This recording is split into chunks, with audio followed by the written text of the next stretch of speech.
Pues bienvenidos, gracias Cata, bienvenidos a todas y todos a sus redes farmacéuticos. Como saben, el evento de formación continuada de la Unidad Regional Valle del Cauca, en el cual compartimos conocimientos y experiencias alrededor del mundo farmacéutico y sobre todo tratamos de mostrar la importancia y del papel del químico farmacéutico en todos los ámbitos que tienen que ver con la salud y el bienestar, particularmente de los colombianos.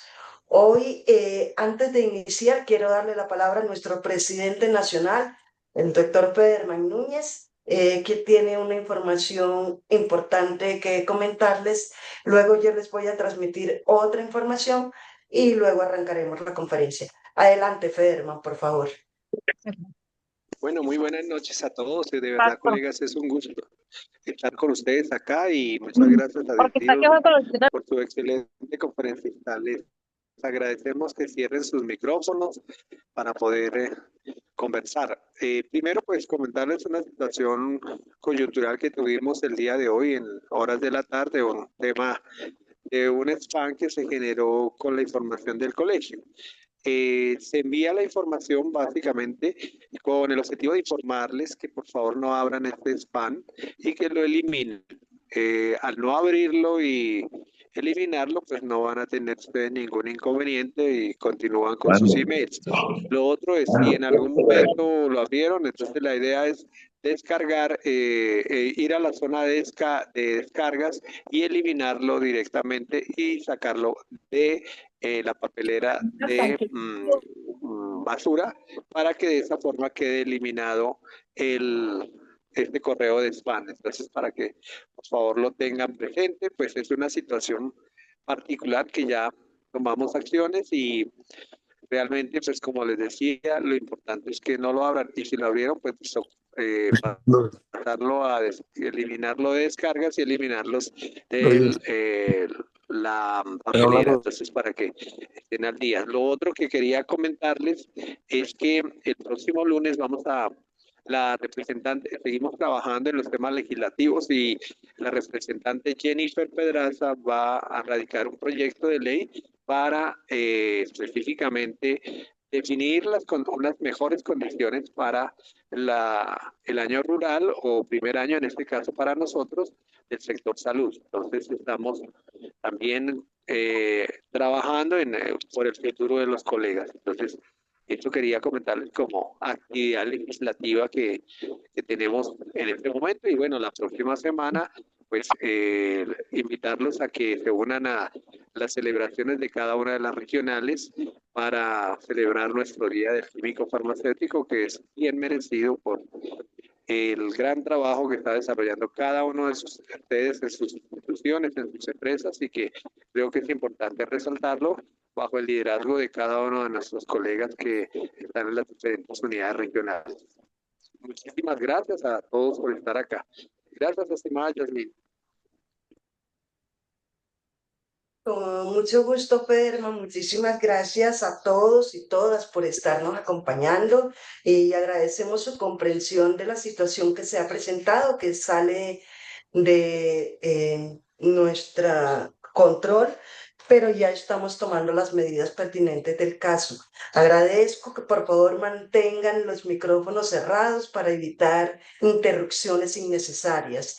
Con respecto al tema del día de hoy, yo quiero comentarles que el Colegio Nacional de Químicos Farmacéuticos de Colombia, como ustedes conocen, forma parte del Foro Farmacéutico de las Américas, de FEFAS, de la FIC, la Federación Internacional Farmacéutica, que recientemente acaba de realizar su congreso y ahí se expidió una declaración denominada la Declaración RAN.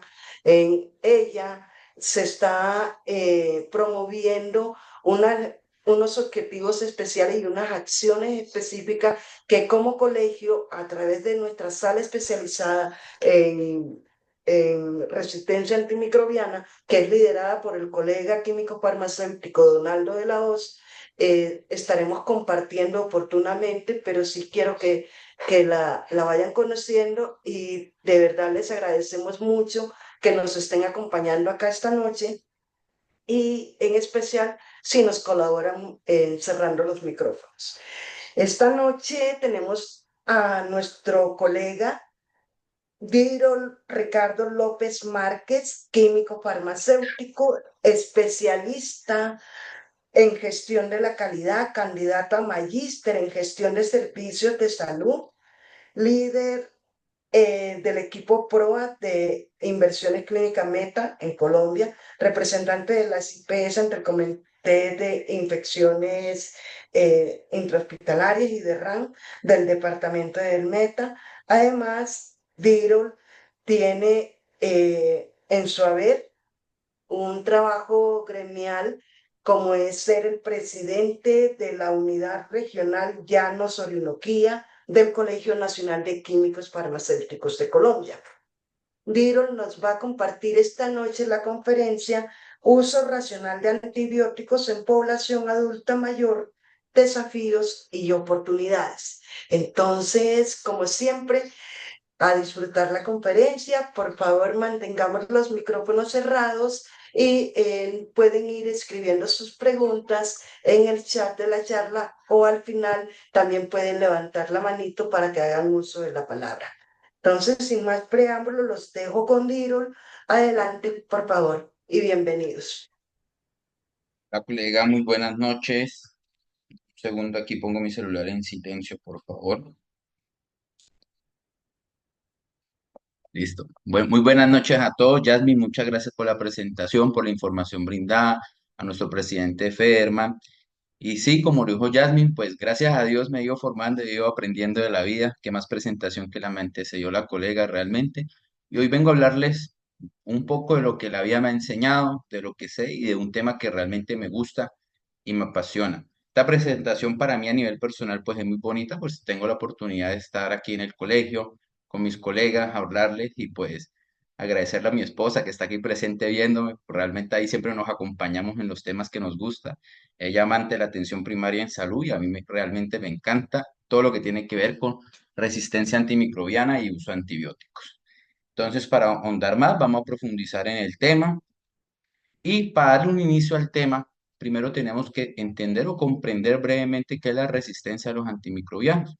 La resistencia a los antimicrobianos ocurre realmente cuando los antimicrobianos dejan de responder o actuar frente a bacterias, virus, hongos y parásitos.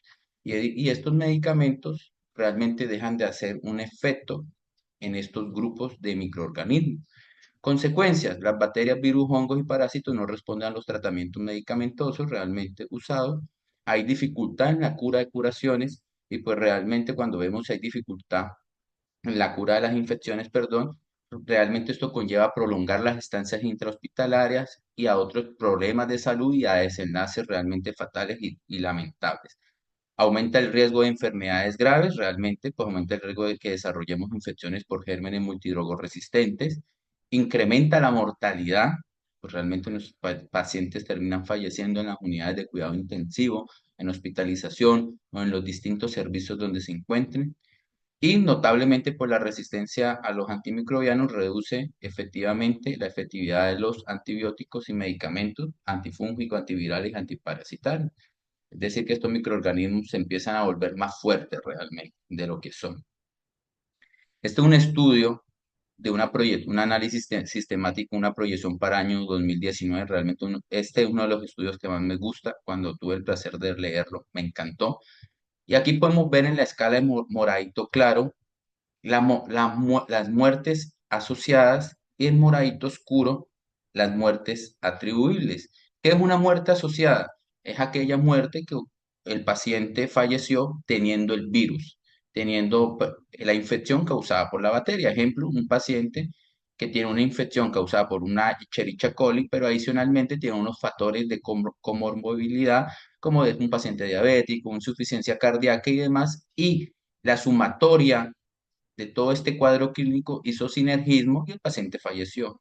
¿Qué es una muerte atribuible? Es la muerte causante, resultante, donde el paciente fallece directamente por la infección causada por el microorganismo. Es decir, que no hay otros factores que se pueden asociar a que este paciente murió y directamente murió, perdón, murió por la infección causada por este microorganismo. En esto, ¿qué encontramos? Que para el 2019 se produjeron 1,27 millones de muertes atribuibles directamente a la resistencia. Encontramos que casi 5 millones de muertes asociadas en todo el mundo se asociaron realmente a la resistencia a los antimicrobianos. En estos casi 5 millones encontramos también el 1,27 de muertes atribuibles. Y lo que más llama la atención, en 3 grupos de infecciones encontramos la mayor cantidad de muertes. ¿En cuáles? En infecciones respiratorias, como podemos ver en esta gráfica, infecciones del torrente sanguíneos, infecciones intraabdominales. Ay, la gata. Venga, Aureo. Perdón. E infecciones intraabdominales. Casi el 80% de nuestros pacientes están falleciendo por estas infecciones. Encontramos infecciones respiratorias, infecciones del torrente sanguíneo, intraabdominales, en menor proporción, infecciones del tracto urinario. ¿Cuáles son los patógenos que están causando esta mortalidad, estas infecciones a nivel mundial? Son unos patógenos muy comunes, viven con nosotros, algunos son comensales de la piel, otros son enterobacteriales, pero estos patógenos como la Escherichia coli, el Staphylococcus aureus, que está en nuestra piel, la Klebsiella pneumoniae, el Streptococcus pneumoniae, la Acinetobacter baumannii y la Pseudomonas aeruginosa, causan alrededor de casi 1 millón de muertes, es decir, 929.000 muertes de las 127.000, perdón, del 1.270.000 muertes son responsables estos patógenos que les acabo de mencionar, como los encontramos.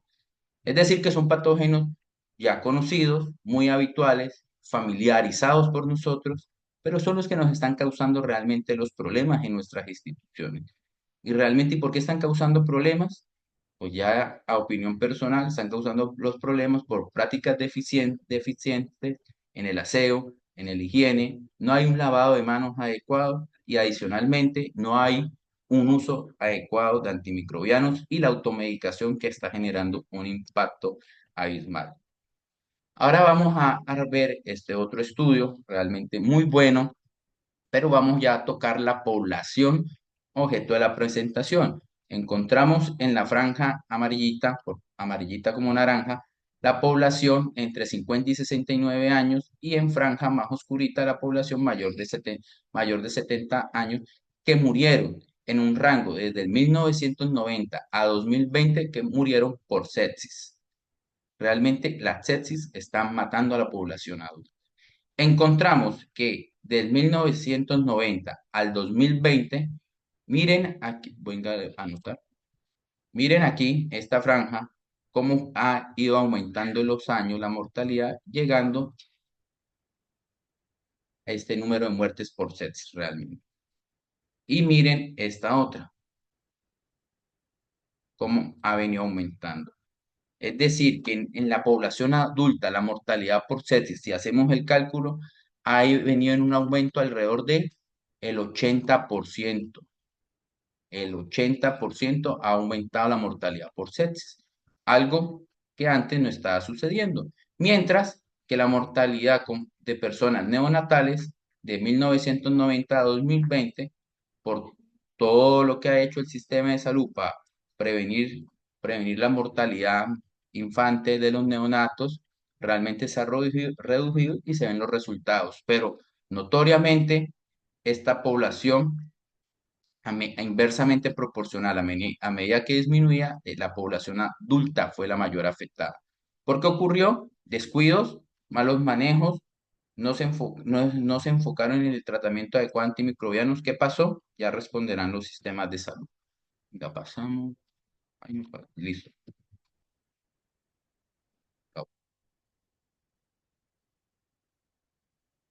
Ahora vemos en esta gráfica, de una manera más condensada, cómo la mortalidad atribuible y asociada en los años de estudio en esta población se condensó notoriamente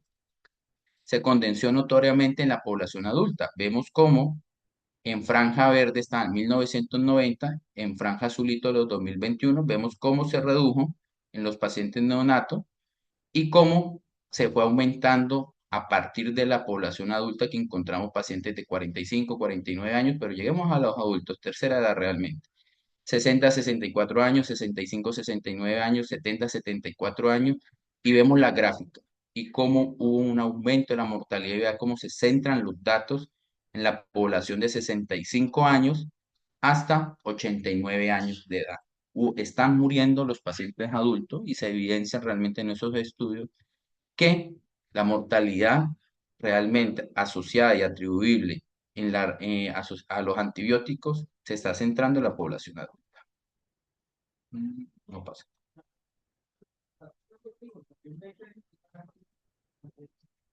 Más adelante encontramos en un estudio prevalencia de los patógenos de infecciones de trato respiratorio en pacientes pediátricos, donde se estudiaron 302 pacientes pediátricos divididos en 166 hombres y 163 mujeres, que sus principales patógenos son Klebsiella pneumoniae, Pseudomonas aeruginosa, Acetinobater baumannii. Menciona los que encontramos mencionados anteriormente.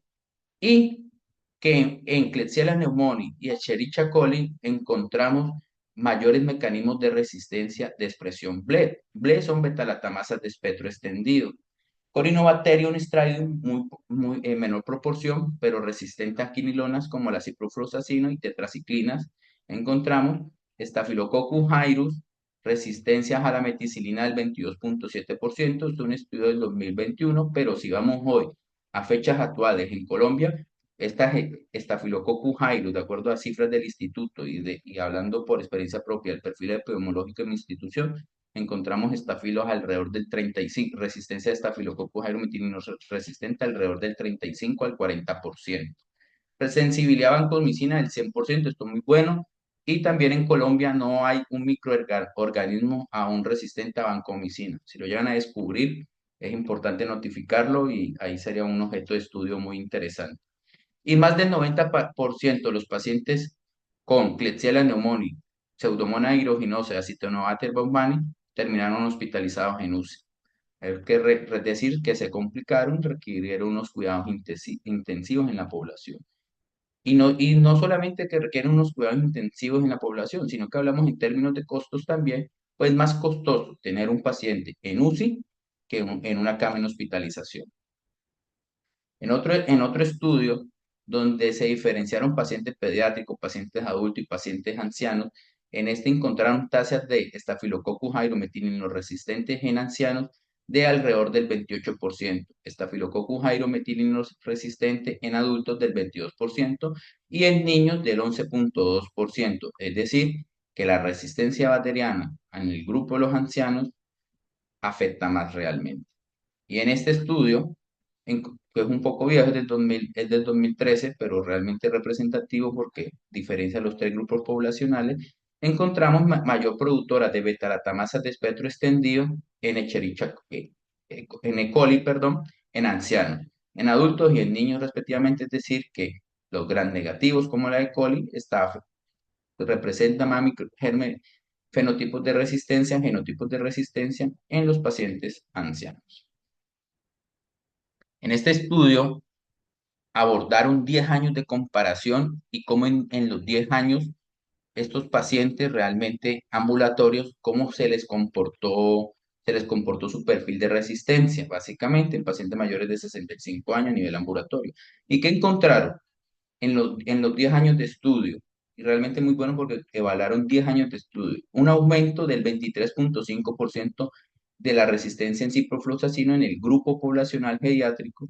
En el grupo poblacional pediátrico, un aumento de la resistencia del 10.5% para trimestoprim sulfametazol, un aumento del 13.6% para la ampicilina y realmente conclusiones. Esto es una amenaza para la salud pública. Se evidencia un impacto especial en la población de edad avanzada. Nuestra población adulta está siendo la más perjudicada o de cierta manera por la resistencia a los antimicrobianos. En conclusión, las investigaciones muestran que la población adulta mayor sufre un impacto significativo por la resistencia bacteriana, con mayores tasas de resistencia para Staphylococcus aureus, para E. coli, productoras de beta-lactamases y entre otros encontramos también Klebsiella y Pseudomonas. Pero no solamente la resistencia directamente de los microorganismos terminan afectando a los pacientes adultos en el uso de los antibióticos, sino también cambios farmacocinéticos y farmacodinámicos en nuestra población terminan afectando el uso de los antibióticos en la población adulta. Factores asociados como a la absorción, la distribución y el metabolismo y la eliminación en los pacientes adultos por cambios que realmente pues, en el envejecimiento pueden ocurrir y estos cambios en el organismo esto cambia en el organismo estos factores y no metabolizamos con el tiempo de igual manera. Un ejemplo de ellos más marcado, y yo creo que hoy en día es de las enfermedades no transmisibles de mayor impacto, es la insuficiencia renal. Muchos pacientes con insuficiencia renal que puede conllevar esto a causar toxicidad en sangre de ciertos antibióticos si no son ajustables a dosis renal y estas dosis que no sean ajustables a dosis renal causan toxicidad y le vamos a causar efectos adversos al paciente y complicaciones en salud que se pueden ver materializadas. Ejemplo, el cefepime con su daño marcado en la neurotoxicidad que este causa, que es muy visible. Y aquí encontramos que el farmacéutico tiene que estar en la capacidad de identificar e individualizar cada paciente porque ya no podemos ver la dosis general de, ejemplo, cefepime, 1 a 2 gramos cada 8 horas, sino las dosis de cefepime dependiendo del tipo de paciente, porque es que la función renal de los pacientes no toda es igual y se está viendo alterada realmente. Entonces, tenemos que comprender, identificar cómo se encuentra el aclaramiento renal de nuestros pacientes para realizar los ajustes de dosis pertinentes, porque ahí el farmacéutico jugamos, perdón, un rol muy importante y generamos un impacto muy positivo en la atención en salud de nuestros pacientes y vamos con la finalidad de alcanzar resultados satisfactorios en esa atención y no lo vamos a complicar. Aquí podemos encontrar dosis estándar. Realmente, pues un paciente con ajuste renal, pues ya hay estudios que le damos el antibiótico a dosis plenas las primeras 48 horas, después hacemos el ajuste renal de acuerdo al aclaramiento renal. Y si tenemos un paciente en hemodiálisis, tener siempre esto presente, los antibióticos se administran después de la hemodiálisis, porque, gracias, agradezco apagar los micrófonos. Los antibióticos en hemodiálisis se administran siempre después de la hemodiálisis. Si lo administran antes, el paciente lo dializan y vamos a perder exclusivamente el antibiótico, el paciente se va a seguir complicando, vamos a observar claramente esa leucocitosis del paciente en ascenso, si tomamos procalcitonina, la procalcitonina en ascenso, y el paciente va a terminar cético, hipotenso, lo vamos a ver, ¿y por qué no mejora? No le estamos administrando el antibiótico de manera correcta. Por eso, su función renal es importante tenerla muy presente. Comorbilidades y polifarmacia. Los pacientes de mayor edad suelen tener múltiples enfermedades, ya sean crónicas. Una de las más comunes hoy en el mundo de las no transmisibles está la diabetes y las enfermedades cardíacas. Estas enfermedades pueden interactuar también con los antibióticos, no solamente con los antibióticos, sino con el paciente y con el comportamiento de su infección y generar infecciones un poco más severas o exacerbar ese cuadro clínico del paciente. Y la polifarmacia, pues esta complica más aún el tratamiento debido a las posibles interacciones que se pueden presentar entre fármaco y fármaco que pueden generar lesiones en el paciente. Un ejemplo, vamos a hablar aquí de los pacientes diabéticos. Es muy común que en los pacientes diabéticos se aíslen microorganismos. Entonces hay un aislamiento en pacientes diabéticos. O esos pacientes que desarrollan pie diabético desarrollan unas infecciones diferentes a una persona con no diabetes. Es decir, que la diabetes se convierte en un factor de riesgo en un paciente que desarrolla una infección. Los microorganismos más frecuentemente aislados en este tipo de población son Escherichia coli, Klebsiella pneumoniae, Pseudomonas aeruginosa y Pseudomonas aeruginosa, microorganismos tan comunes que los mismos mencionados anteriormente. Toda esta gama de microorganismos que son los más comunes se conocen pues aquí en ANESANDO como los microorganismos del grupo SCAPE, los que deseen profundizar en ellos. Y es común que estos microorganismos en pacientes diabéticos presenten resistencias a varios medicamentos. ¿Como cuál es resistencia? Producen betalatamasas de espectro extendido. Normalmente los microorganismos productores de betalatamasas de espectro extendido son resistentes a cefalosporinas de primera, segunda, tercera y cuarta generación y adicionalmente presentan una sensibilidad a piperacilina tazobactam que realmente para usarse debe evaluarse de acuerdo al foco de infección, evaluar la pertinencia del uso de perdón, de piperacilina tazobactam y una sensibilidad a los carbapénicos, meropenem, ertapenem y mipenem. Poseen betalatamasas de tipo 1C. Las betalatamasas de tipo 1C normalmente tienen un fenotipo de expresión que cuando los veamos en un antibiograma son resistentes a cefalosporinas de primera, segunda, tercera generación, adicionalmente a la piperacilina tazobactam, pero es sensible a la cefalosporina de cuarta generación, que es el cefepime. Entonces el cefepime, la punta ahí, realmente también hay que evaluar. Se le puede poner cefepime a un paciente que proyecta C, pero evaluar su respuesta clínica a las 24 y 48 horas considerando pertinencia y si no hay mejoría clínica, realmente ahí el farmacéutico junto con todo el equipo PROA puede, puede actuar y escalar la terapia antimicrobiana si de ser necesario. En conclusión, hay una resistencia amplia a los antibióticos betalatámicos. En estos gran negativos que lo induce la diabetes como factor de riesgo. Es decir, ustedes cuando se enfrenten en su servicio farmacéutico, estén participando en los programas de optimización de antimicrobianos, estimados colegas, un paciente diabético con una cefasolina, probablemente no le vamos a atinar de manera muy adecuada. Y ese es un problema de lo que les voy a hablar más adelante. Algunas interacciones. La warfarina con la claritromicina, que aumenta el riesgo de hemorragia y aumento del intervalo INR en los pacientes. Carbazepina y eritromicina, aumenta los niveles séricos de carbamazepina y esto genera toxicidad neurológica en nuestra población.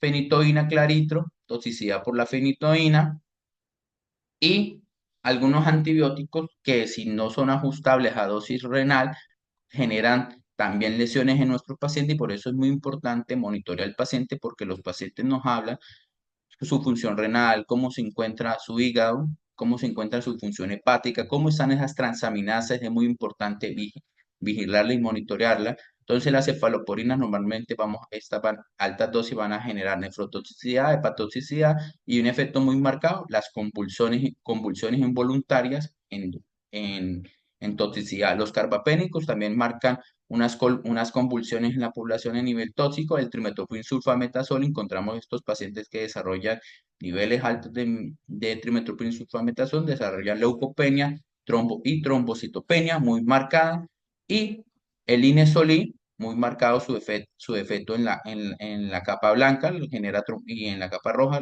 trombocitopenia, leucopenia, hepatotoxicidad, hipoglicemia, además el síndrome serotoninérgico muy marcado en el uso del linezolid y además cuando genera ciertas intoxicaciones del paciente con linezolid y más que todo el linezolid no requiere ajuste renal, pero en pacientes con alteración de su función hepática sí requiere ajustes para evitar estos efectos nocivos que les estoy mostrando.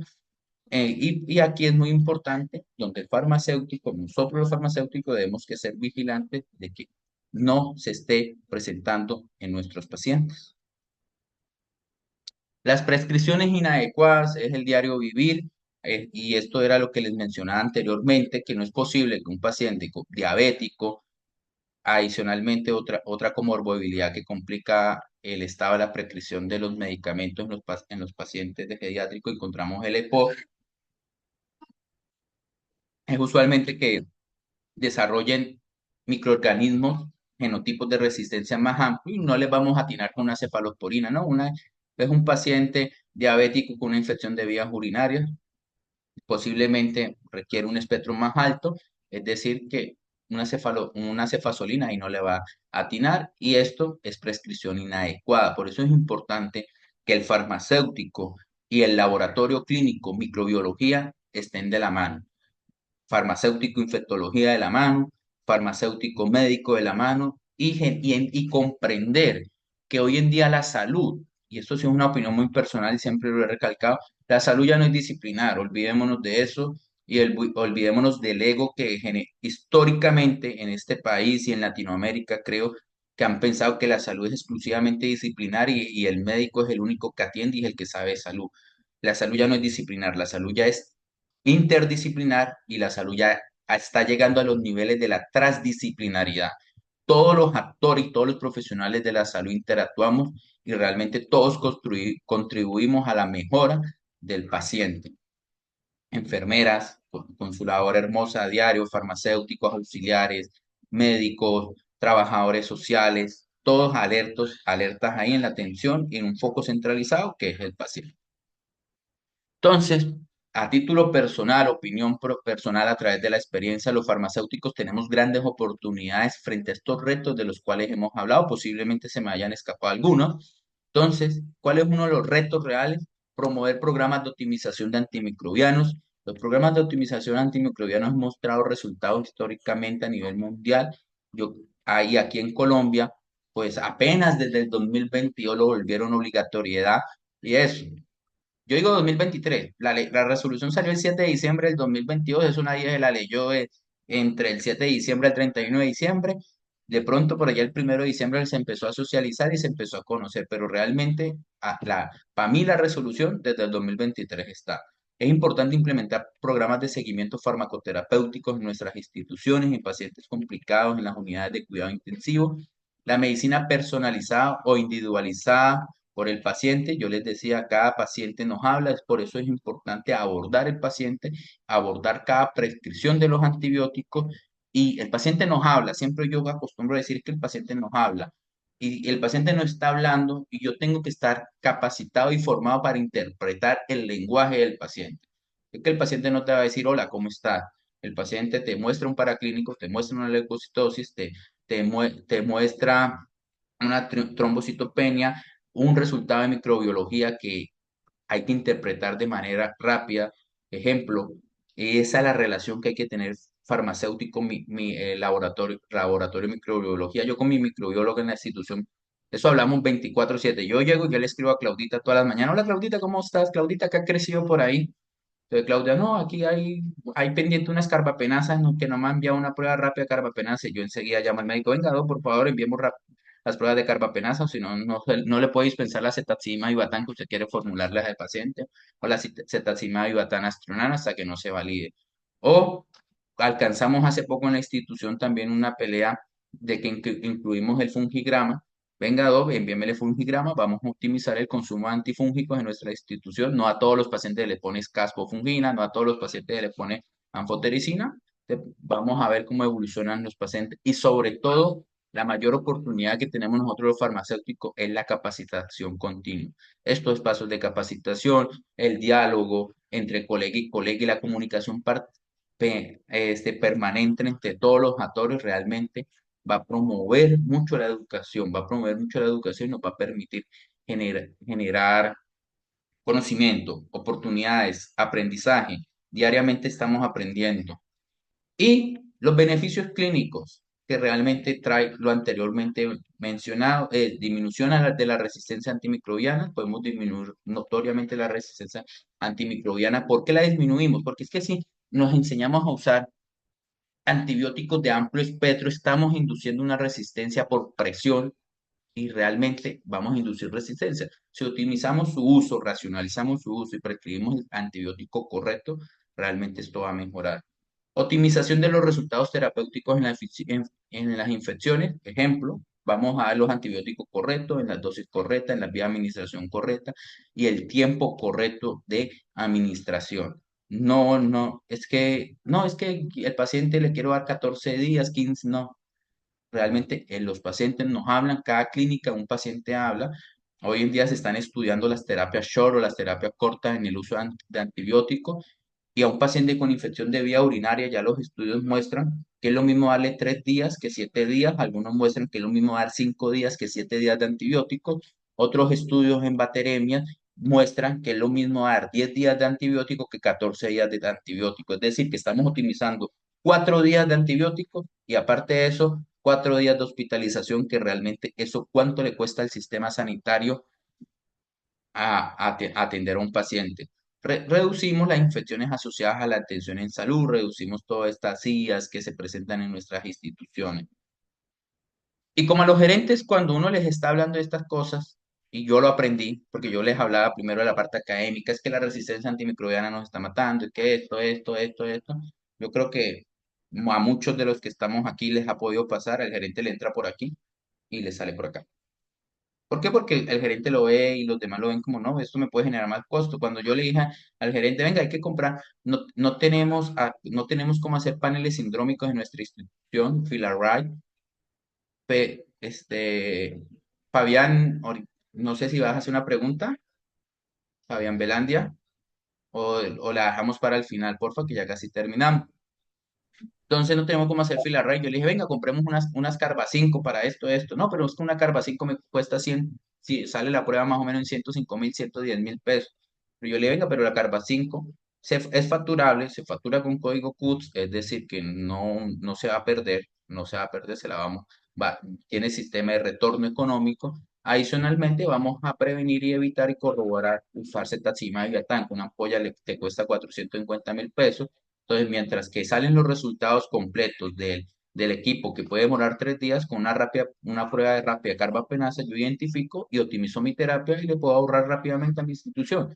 1.300.000, 2.700.000 de 2 días hasta que el resultado saliera por completo en el antibiograma. Entonces, realmente hay ahorro de costo. Uso eficiente de los recursos, optimizo mis recursos, trabajo con lo que tengo, me vuelvo más eficiente.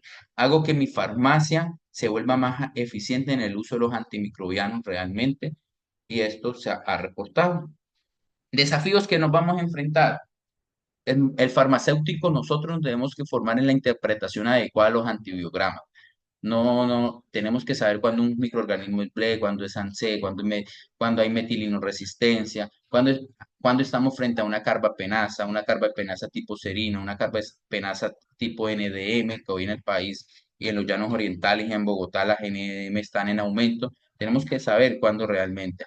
El farmacéutico se debe que formar y capacitar en los programas de optimización antimicrobiana. Realmente esto es una puerta para nosotros, colegas. Los programas de optimización antimicrobiana son una puerta donde podemos entrar y contribuir demasiadísimo de la mano. Y realmente si nos formamos vamos a contribuir mucho a nuestras poblaciones y a nuestros usuarios. En nuestras instituciones, yo soy del Meta de Villavicencio, estoy trabajando en esta hermosa tierra. ¿Y cuántos infectólogos tiene nuestra ciudad? Dos, uno, creo que hay. ¿Cada cuánto va tu institución? Va 2, 3 horas a la semana. En la mía va los lunes y vuelve los viernes. ¿Y cuántas terapias antimicrobianas antibióticos restringidos se prescriben martes, miércoles y jueves? ¿Y cuántas se prescriben después del viernes? Porque va de 8 de la mañana al mediodía, después del viernes, desde el mediodía en adelante, demasiadas, demasiadísimas. Por eso tenemos que estar formados y capacitados. ¿Para qué? Para que, o sea, ha sido un trabajo arduo para que con credibilidad, que la palabra del farmacéutico, cuando el farmacéutico hable, no es que este realmente habla con propiedad y vamos a usarlo.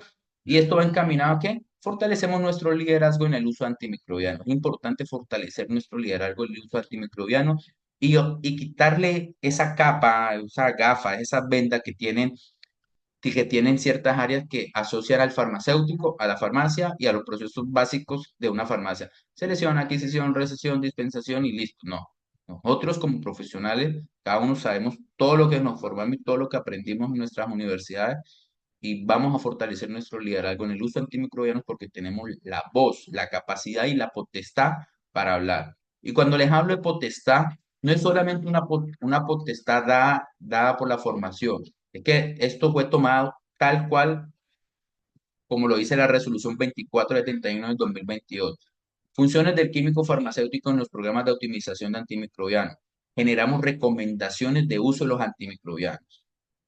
Adicionalmente, el farmacéutico es quien controlará el consumo de todos los antimicrobianos, vigilará la prescripción de los que tengan formulación restringida, incluirá intervenciones en la evaluación de dosis, intervalos de dosificación de administración, efectos adversos, interacciones, estabilidad de las mezclas, soluciones. Además, el farmacéutico tendrá una tarea de educar a los pacientes en el uso racional de los antimicrobianos. Pero no solamente pacientes, sino educar a médicos y demás en el uso racional de antimicrobianos. ¿A cuántos de ustedes no les pasa que que en una urgencia, en sus áreas de urgencia, el aumento de meropenem, que es un antiseudomonal por excelencia, y de hecho los antiseudomonales se tendrían que conservar. Usted ven, para todas las infecciones de vías urinarias, meropenem, y sale un resultado de antibiograma, y como en algunos casos pueden haber falencias de interpretación de antibiograma, le dejan el meropenem al paciente, y sigue el paciente con meropenem y lo usan. Y realmente creo que hemos llegado realmente que mandémosle al médico una bazuca, con una bazuca, mandémosle al paciente una bazuca y le eliminamos todo lo que tenga de manera inmediata. Y creo que no, hay que realmente racionalizar el uso de antimicrobianos. Yo, en nuestra institución, realmente un meropenem sale en urgencia, enseguida se está llamando al urgenciólogo, venga, por favor, validemos esta formulación, este uso de meropenem, validemos criterio clínico, y creo que la experiencia también ya me